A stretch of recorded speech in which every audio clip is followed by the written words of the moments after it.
स्टार्टअपमध्ये नेटवर्किंगची ताकद जबरदस्त आहे. इनफॅक्ट बरेचसे स्टार्टअप्स हे केवळ नेटवर्किंगवरती उभे करू शकतात.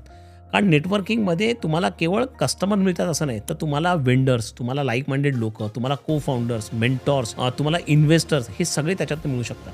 आणि म्हणूनच आपण आपली आयडिया जे म्हणतात ना, स्लीव्हजवरती लावून फिरलं पाहिजे, जोरजोरात लोकांना सांगायला पाहिजे. लोकांबरोबर चर्चांमध्ये आपल्या आयडियाज त्यांना सांगून त्यांच्याकडनं आपल्याला काय मदत मिळू शकते. अशा पद्धतीचं त्याला इंग्रजीमध्ये सोशल कॅपिटल असं आपण म्हणतो. ते सोशल कॅपिटल उभं करणं अत्यंत गरजेचं आहे. रिसर्च असं सांगतो, की तुमचं जर का सोशल कॅपिटल स्ट्राँग असेल, तर तुम्हाला ₹100 जर का खर्च असेल, तर तो तुम्ही ₹43 वरती आणू शकता. म्हणजे तुम्ही ₹57 सेव्ह करू शकता केवळ तुमच्या सोशल कॅपिटलमुळे.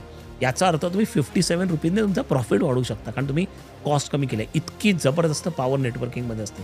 त्यामुळे ॲज अ फाउंडर तुम्ही खुल्या मनाने आपल्या आयडियाजबद्दल लोकांशी बोला, त्यांना एक्सप्लेन करा, कस्टमरशी बोला. तुम्ही ग्राहकाशी बोलत असतानाच तुम्ही को फाउंडर शोधा.